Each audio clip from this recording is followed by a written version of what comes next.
سلام، خوش آمدید به جلسه اول زبان آلمانی سطح A1. در این کورس یا دوره قرار است از صفر شروع کنیم، یعنی از سطح A1 تا سطح پیشرفته یعنی C1. و من تصمیم گرفته ام تا تمام دوره ها را به صورت جداگانه تدریس کنم. در کل برای اینکه بتوانیم زبان آلمانی را به شکل حرفه‌ای و پیشرفته یاد بگیریم، باید دوره C1 را بگذرانیم که تمام دوره های زبان آلمانی در کل 6 دوره می باشد. عبارتند از A1, A2, B1, B2 و C1, C2. دوره C2 برای کسانی است که میخوان زبان آلمانی را مانند زبان مادریشان بیاموزند، اما ما میتوانیم تا سطح B1 هم مطالب را کاملا درک کرده و خوب صحبت و درست صحبت کنیم. بعد از گذراندن این دوره شما توانید خودتان را معرفی کنید، سلام و خداحافظی به آلمانی بگویید، سوالهای خیلی ساده بپرسید و جملات ابتدایی را بگویید. موضوعاتی که برای شما در این دوره آموزش داده می شود عبارتند از die Aussprache یعنی تلفظ، Schlüsselwörter یعنی لغات کلیدی، wichtige Sätze یعنی اصطلاحات مهم یا عبارات و جملات مهم را میگوید. تایل A1 schreiben بخش نوشتاری را ما میخوانیم و از سوی دیگر A1 Grammatik قواعد اساسی یا دستور زبان میگن دری برش آن را میخوانیم. بیاین که درس را آغاز کنیم.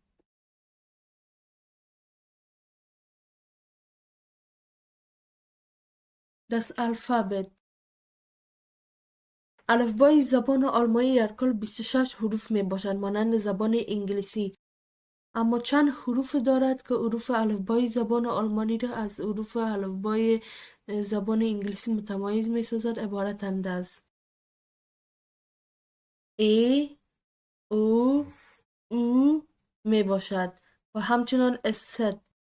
این حروف های خاص در زبان آلمانی می باشد، مختص به زبان آلمانی است و در حروف الفبای زبان انگلیسی وجود ندارد که فرقشان همین می باشد. فرق عمدهشان که حروف الفبای زبان آلمانی را از حروف الفبای زبان انگلیسی متمایز می سازد. حروف الفبای زبان آلمانی اینها می باشند: دی املات حروف صدادار را می گوید و ABC را من در هر سلاید جداگانه برای جور کردم و آن را تلفظش خوب صحیح درست برای کدتان کار میکنم. شما بعد از من تکرار بکنید. و قبل از اینکه ABC رو شروع کنیم میخوایم درباره دی املات حروف املات دار صحبت کنیم که فرقش با وکل حروف صدادار چی می باشد. حروف املاut دار هم حروف صدادار میگویند و فرقش با صدادار اصلی و وکل در این است که کشیده تلفظ می شود، یعنی مانند A، او، او می باشد. مثلا مثال هایش شما میتونید با وضاحت ببینید.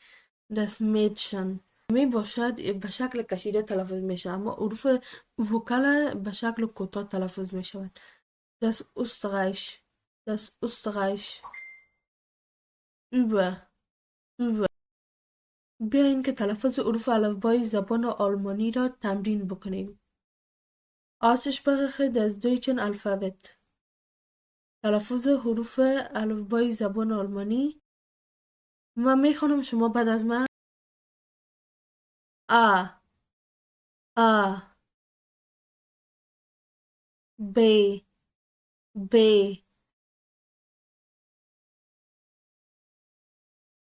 C، C،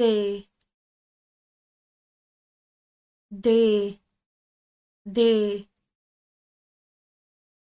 E، E، F، F، G، G، H، H، I، I،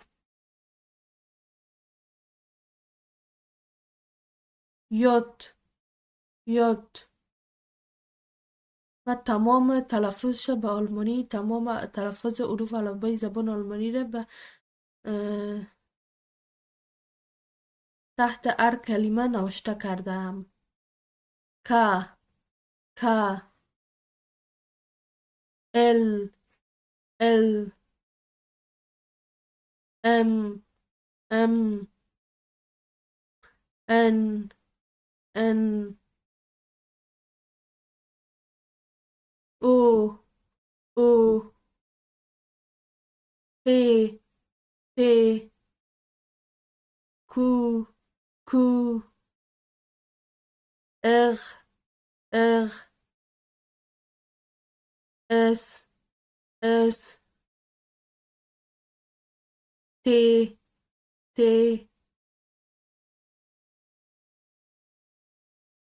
او او پاو پاو و و اکس اکس ایپسیلون ایپسیلون تت تت. و همچنان است خوانده می شود.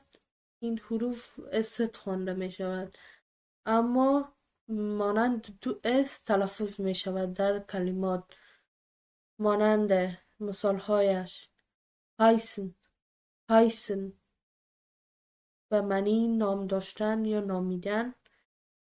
دی شتراسه دی شتراسه. groß groß. grundlegende Begrüßungssätze. جملات مقدماتی اولپرسی. جملات مقدماتی اولپرسی مانند: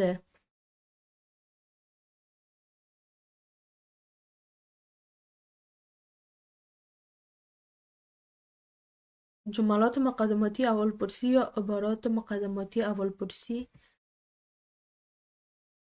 الو الو به معنی سلام. گوتن مارگن گوتن مارگن به معنی صبح بخیر. گوتن تاگ به معنی روز بخیر. گوتن نخت به معنی شب بخیر. گوتن نخت در اینجا ان ندارد. گوتن ابن به معنی شام بخیر. عبارات یا کلمات که ما در خداحافظی استفاده میکنیم عبارتند از چوز. چوز به معنی خداحافظ به شکل غیر رسمی می باشد. برای دوستان استفاده میکنیم. آفری در ذهن به معنی خداحافظ به شکل رسمی می باشد. بیسش پیده و همچنان من تمام لغات سطح A1 رو روزانه در بخش شارت ویدیو یوتیوب میگذارم و شما میتونید به کانال جرمن وید سوما بروید و آن را تماشا بکنید. تشکر که ویدیو رو بیننده بودید. تا جلسه بعدی خدا حافظ و برای حمایت ما لطفا کانال جرمن وید سوما را سابسکرایب و لایک کرده، شیر و کامنت یادتان نرود.